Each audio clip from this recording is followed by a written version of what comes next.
D.Gray-Man is one of those big hiatus-prone series that I always go on about. I've covered this release schedule before in my What Happened to D.Gray-Man video, and dabbled on some great qualities of the series that make that release schedule that little bit more grueling to put up with. To say it outright, D.Gray-Man is great, man. Jokes aside, it is quite good.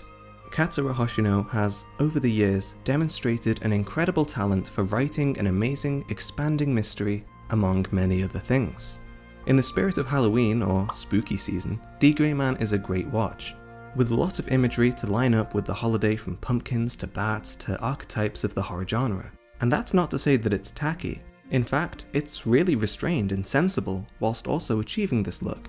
It's something that, if you were to watch on Halloween, it'd be perfect. As the nights get darker and the weather gets colder, it's one of those mangas and one of those shows that fits the bill 100%. It shows that despite all of the hiatuses, there is such a tight-knitted group of devoted fans, ready to see what comes next every couple months. One of the big responses to my What Happened to video was, man, not enough people talk about this series anymore, it's great. And funnily enough, it kinda revealed this semi-massive community of people talking about D.Gray-Man all this time. The series has remained popular and successful in a really elusive way, and it's because it has such a devoted fanbase.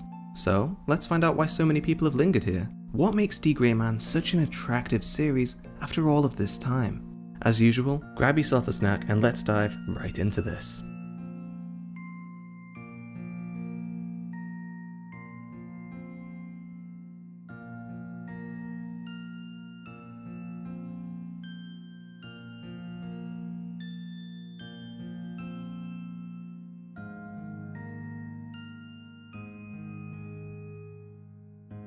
A quick rundown for the story is that Alan Walker is an orphan living in a world of demons. These demons are brought about by the Millennium Earl and a mysterious group called Noah. Alan joins the Black Order, a group who wants to prevent the Noah and the Earl from obtaining innocence, because this would bring about the end of the world. They use innocence as weapons against the Noah, and as the story progresses, we see that there's a hidden past connecting the Noah to the Black Order. The Earl is basically a caricature for the devil, who appears when people are at their lowest, to bargain the soul of their loved one. And similarly to the devil, these bargains are meant to lull his prey into a sense of belief before their beloved attacks and claims both of their souls. Alan Walker's story, from the very offset, is a tragic one. The first time we see him remember his childhood, we witness his first encounter with the Millennium Earl, a metaphorical nightmarescape where Alan's father curses him for making a deal with the Earl. This is a corruption of their souls and not really the intent of the loved one, as the Earl corrupts them into demons and they become evil regardless of their past. For this to be the first and only memory of his father sets a grim tonal prologue for this young boy's life. Alan's already an orphan, with the only dominant figure in his life in the form of Marion Cross, a veteran of the Black Order. This dominant figure, it would turn out, isn't there to really look after him either. He comes in and out of the picture whenever it benefits him, even at the beginning of the story, with an unclear motive that drifts between care and nurture. It's easier to just say that there is no one there for Alan. He really is an orphan, one that is depicted all too well. Be it Marion or be it the people in the Black Order, it seems that, over time, Alan's stereotypical shonen optimism isn't even that optimistic, but a coping mechanism for the very lack of grounding in his early life. As an orphan in a circus troupe with a clown called Mana, it seems that his backstory is a childish blur of a memory, one that we're positioned with through his innocence. A great metaphor for the power system used in the series, considering it's Alan's main drawing point and draw of power. When Alan joins the Black Order, he fits in. It's a very rocky start, wholly different from the friend groups present in many other series, as it's mostly cold and passive. The first person we meet at this Black Order is Kanda Yu. Kanda is antagonistic and even tries to kill Alan. Kamui, the next person we meet, causes tons of pain to Alan with a smile on his face, and it's played for laughs, but when Alan is alone in his room straight afterwards, there's a solemnness to the tone of the moment and of the whole series. It makes the eventual friendships that Alan forms with Lena Lee, Lavi, Crowry, and even eventually Kanda that more meaningful. The music in the anime by Kaoru Wada is such a great fit to the manga and the tone of the whole series. With a fitting arrangement of OSTs that are played mostly on traditional instruments, we have a mellow and oft-times sad soundtrack that conveys the feeling of the story so well and instantly draws us into Alan's world. Alan has to work so hard to call the Black Order his home. He eventually does find a place, and it's joyous, not even so much for Alan, but more for the audience, because Hoshino really makes us feel for him. When Alan is fighting a powerful enemy, shortly after he meets with Marion Cross again, he uncovers the existence of Nia, a split personality that dwells within him. Nia slowly takes more and more of a presence over Alan, and it affects his identity, his friends, and the course of the whole story. Nia constantly fights for control over Alan's body, and if he succeeds, Alan will disappear completely and cease to exist forever. Going back to the music for a second, there's this piece that's playing right now in the background called The 14th Song, and it's so perfect in every way.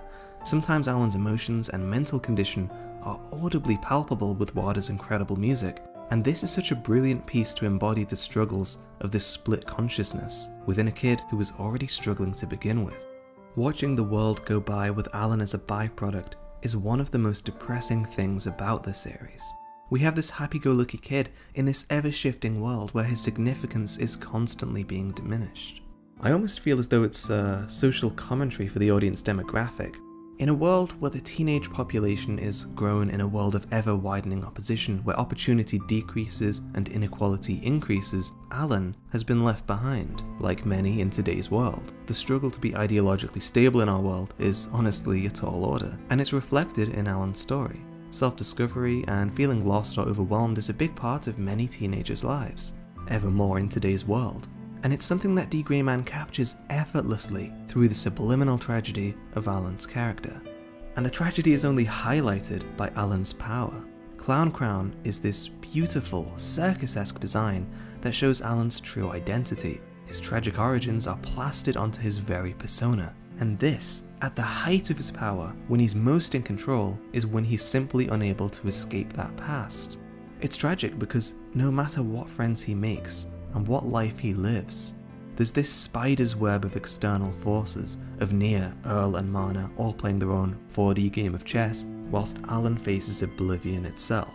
And this is underscored even more by Alan's lack of contempt for anything.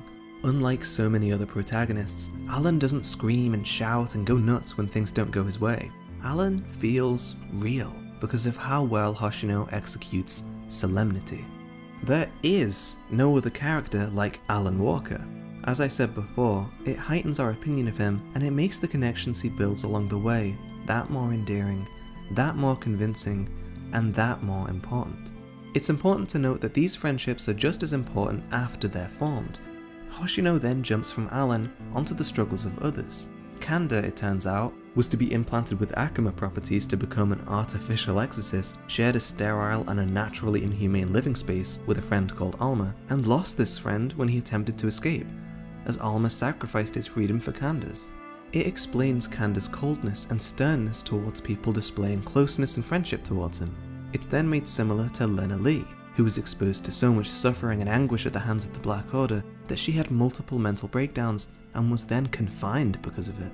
That the Black Order is our team of good guys, and that literal demons are our bad guys, makes the backdrop a heavy weight on our shoulders and makes us root for Alan and the positive change he wants to make all the more.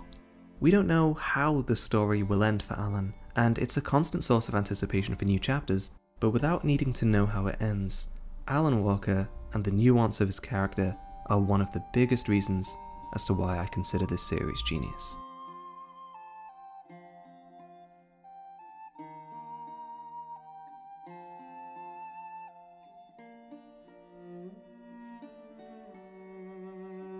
I touched on it a little throughout the first chapter, but the undercurrent throughout the entirety of D.Gray-Man is this big mystery about the Noah, Nia, Earl, and what Alan's role is in all of this. It might seem in a first read-through or watch-through that the real mystery is only present in the second half of the story, but if you take a moment to watch or read the whole series for a second time, you'll find that this mystery is subtly presented from the very beginning.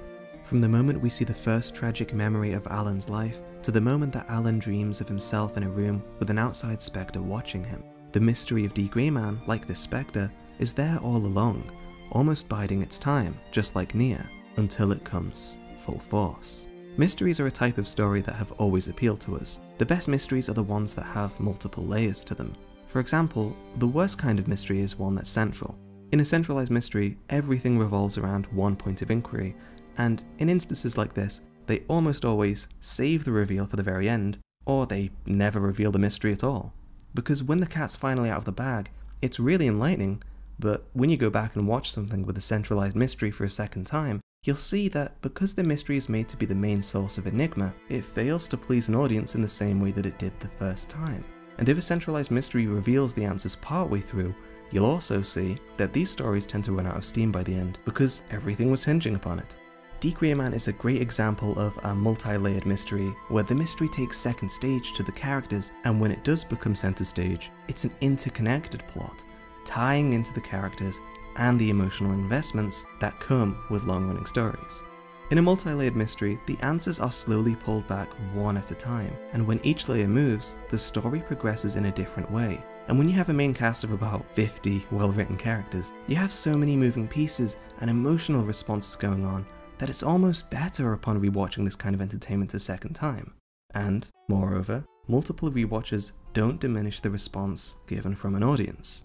It's this kind of mystery that has made the fanbase stay true to this series for as long as it has, because it's this kind of mystery that works best. It gives breathing room for characterization, progression, and interpolation for an audience. Basically, I want to run through the mystery of D.Gray-Man and why it works so well. Bear in mind that this is heavily spoiler related, but this is basically my theory of the whole story and lore analysis, I suppose, of D.Gray-Man. So, we know a couple of concrete facts without context, and it's the slow reveal of context that really acts as the mystery. But to list the things that we know, in the beginning there was an Ark of Noah, ruled by the Millennium Earl.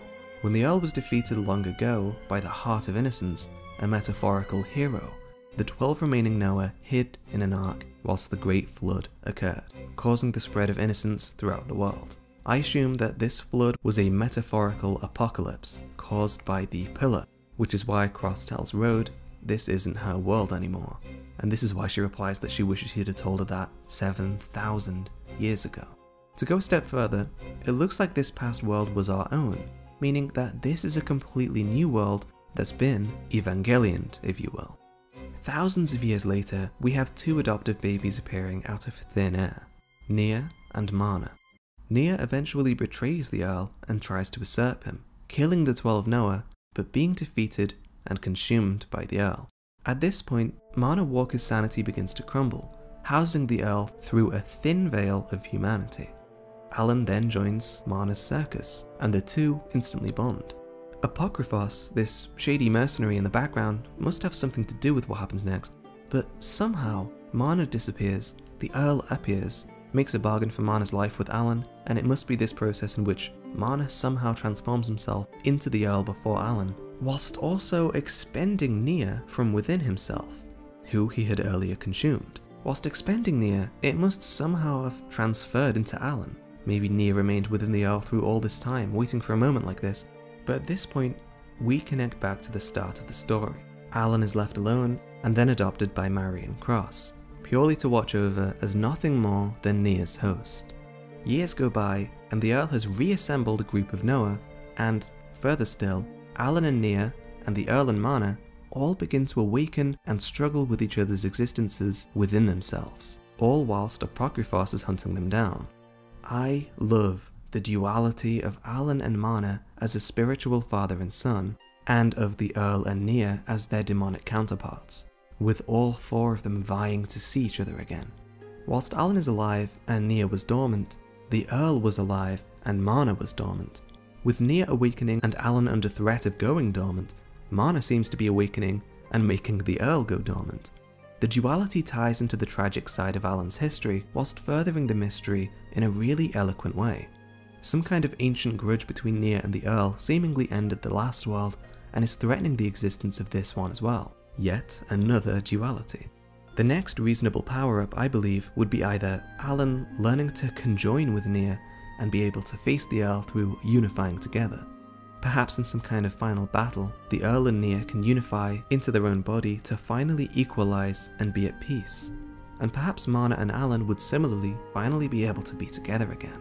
I believe that this is about as much as I can reasonably deduct from the story without jumping the shark completely, but it looks as though we're approaching some kind of climax to the story altogether. maybe it's the arc before the last of the series, but there's a lot of ground still to cover, and the carefully paced reveal of the mystery is as strong as it ever was. The mystery in D.Gray-Man is such a tantalizing and enjoyable part of the series that I'd love to know what you think below. Do you think I'm absolutely bang off the mark? Do you have a theory of your own? Is anybody else getting massive final arc vibes from the Goodbye Alan Walker arc? It's a gloomy name, and maybe it's insinuating a gloomy end to the series altogether. That's what I think. Either way, the mystery ties the fans of the series together in just another part of what makes D.Gray-Man so special.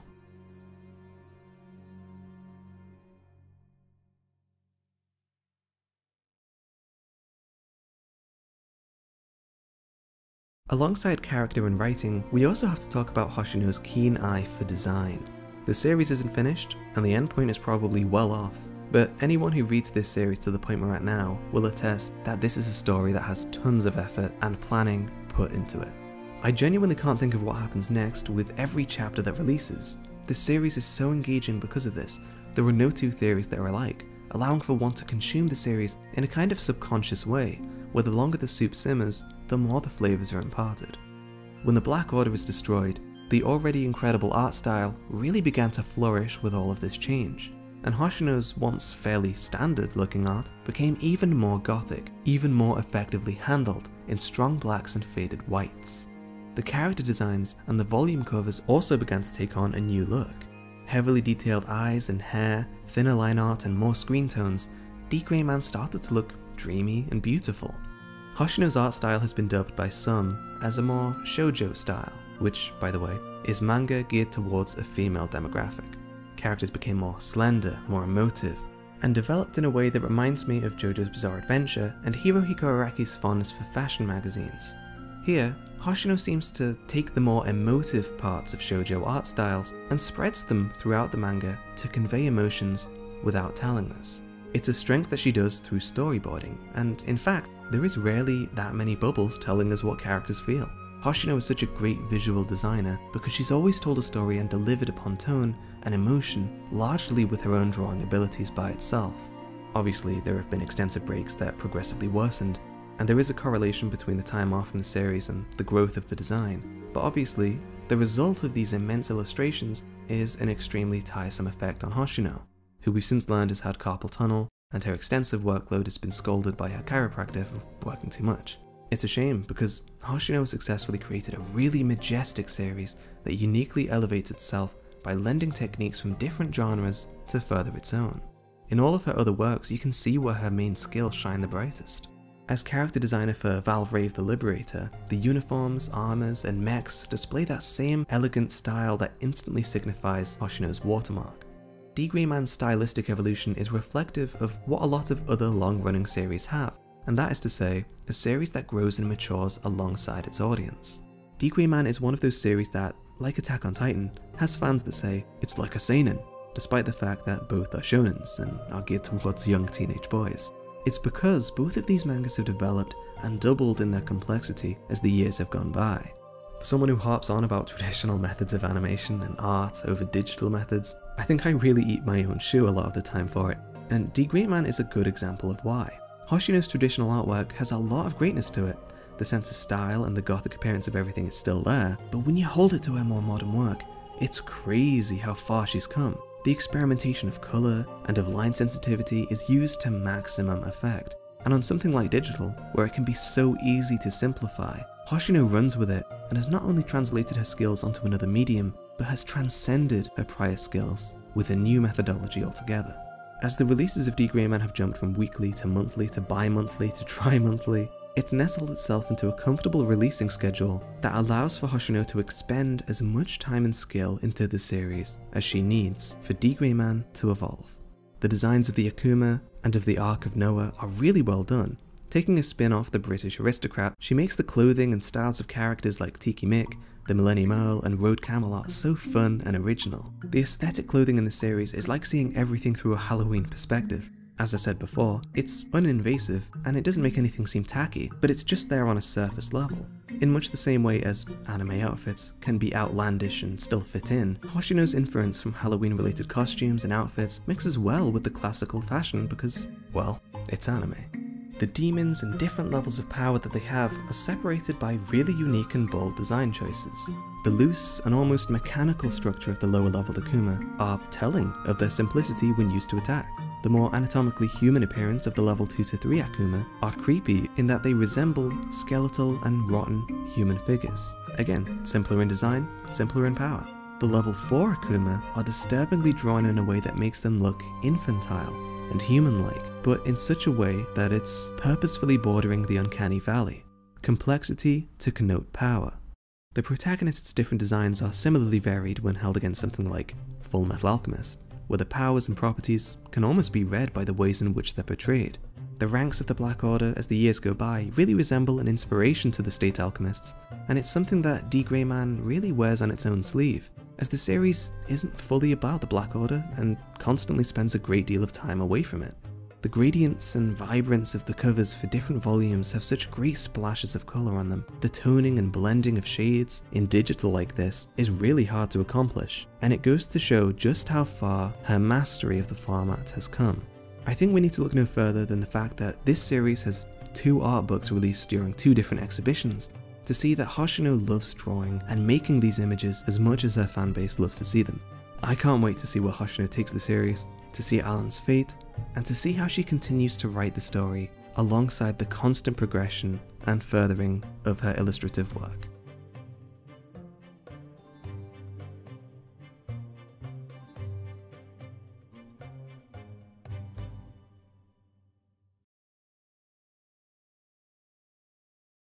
I found that one of the biggest features in franchises that are prone to large, unrelenting hiatuses like Berserk, Vagabond, and D.Gray-Man is the fact that when read all together as a large collective work of fiction, they're generally paced really well.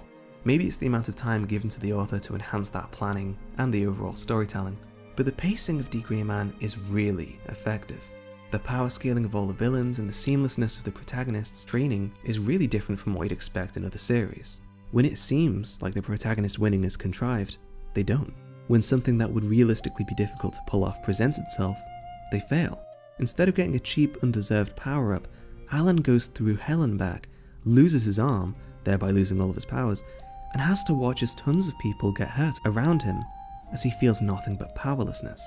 It's only through a complete rediscovery and intensive training regimen that Alan is allowed to advance his powers ever again. There are stakes in this series due to the very carefulness of Hoshino's scaling between the protagonists and the antagonists. There are no defined lines between things like an exam arc, a tournament arc, or a war arc. Here it really feels like a convincing flow of time, because like in every good story, nothing in particular carries it, and once something is introduced, it just keeps rolling, despite the end of an arc. And the story just keeps developing and growing in a convincing manner that, once again, draws you straight in. The world of D.Gray-Man is stunning. The Black Order, the gothic Victorian towns, the alternate dimensions, and the nature that encompasses it all. Like a good video game, the locales of the series segment the respective parts of the story. It's a little bit like a gated story. They're all varied and they contain an appropriate and matching set of characters and story arcs. Things develop through a change of locales and through the contents of each part. When the Black Order is destroyed, the story naturally progresses through a myriad of different locales, as all of the characters scramble for normality amidst chaos. And it's a really refreshing exploration and twist on the preceding style. Shortly after this, the Black Order rebuilds itself and we move into yet another setting, before Alan's existential crisis takes us through streets, through the countryside, and through the villages and ways that people go about their lives. D.Gray-Man's careful progression and work on setting is a big point of interpolation because it's a world that feels lived in. I've said this in my Genius of Berserk and Made in Abyss videos, but the way in which the world is developed isn't through an entire map in the first few pages of every volume and arrows telling you where all of the characters are, and isn't through massive bombshell info dumps either, but it's done gradually as little tidbits of information or visual presentation come along to reveal a snippet of the world. And it's a really convincing way to develop things. It's exactly what, again, Dark Souls does, where everything is discovered by the player or the character and where nothing is put in front of the audience without reason. D.Gray-Man does this by taking place in a world that seems like our own, but quickly dismisses this for a fantastical one.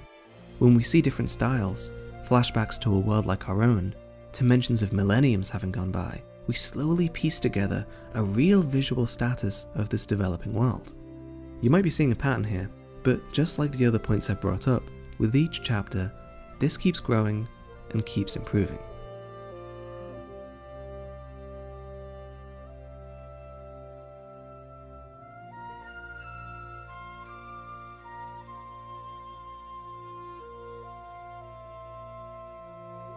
In summation, I recommend both the anime and manga to you. Some fans might be like, this is blasphemy, but here's my unpopular opinion. There's honestly nothing wrong with watching the first anime, the second anime, and then continuing in the manga from chapter 210. There really isn't much missed out. There's a small comedic mini-arc that's skipped, but honestly, the anime was designed to be watched all together, even carrying on the episode count from the first, despite 8 years having elapsed. So fingers crossed to 2024 for a season 3. Say what you will about some of the bad internal choices made to promote the series, and the direct knock-on effect that it had on Hoshino, but I think it holds up really well. And considering it's a 100+ episode, weekly Shonen Jump series, I feel like not enough people talk about it either. Additionally, I feel like the anime handled filler better than any other shonen I've seen. Instead of making throwaway episodes like they did with that Naruto ostrich, D.Gray-Man's filler, if you can even call it that, included about 25 episodes that actually adapted, at the time, the only 2 light novels for the series, which basically neighbour canonicity to the main series, considering the author of D.Gray-Man, Katsura Hoshino, chose her friend Kaya Kazaki to author them. So that's right, when you make the choice to watch the entire anime, you're choosing to technically consume the bulk of the content of the manga and the light novels at the same time. Whilst a comedy arc is skipped in the normal anime, it's still really cool to find a 100+ episode anime that has more or less everything that the franchise is about, that you don't need to skip the fillers for, and still get to enjoy everything that the series stands for. For all the shade that was thrown to TMS Entertainment for the suggestive posters, I think they genuinely love the series, and I genuinely hope that the story can carry on in their hands once again. But yeah, that just about brings me to wrapping this all up. To surmise the points I've already made, I feel like I need to look no further than what I'm trying to say here. The status of genius. Have I really given justification for that terminology? Well, when I call something genius, I feel like I should elaborate that genius is just lots of little things done really well. And when you have a main character that you want to see succeed, a unique design that visually draws you in, great pacing that always makes you want more, sublime writing that actually makes the audience stop and think, and a world that makes the viewer believe in it, you have successfully made it. Something that's genius. There's all the little things done really well. D.Gray-Man is another one of these long-running series that hasn't finished that I've labelled genius, and I think it's a big part of what seals the deal on them. When you find something that's so good that you don't even need to know the ending to know the measure of its worth, you found it. And its worth is so great that a bad ending would be 1. Unlikely, and 2. Not change my opinion of all that came before. And that's something that Berserk has accomplished, One Piece has accomplished, and yeah, it's something that D.Gray-Man has accomplished too. And if you disagree, all the more to you. Thanks so much for watching this video. I want to say a massive thanks for 40,000 subscribers, and a special thank you to my patrons from the bottom of my heart as well. It's been a while since I've promoted it, so let me just say, if you want to watch my next video before I put it on YouTube, available for early access, then you can support me on Patreon for $1, and you'll also get access to the scripts for my next videos way before I even edit them, alongside updates and ideas that I have whilst going forward with the channel. I've generally made one of these bigger videos once every year now since 2018, and they aren't easy to make. So whilst I have some ideas for what else I want to make, let me just round this all off by once again saying thank you and have a wonderful night.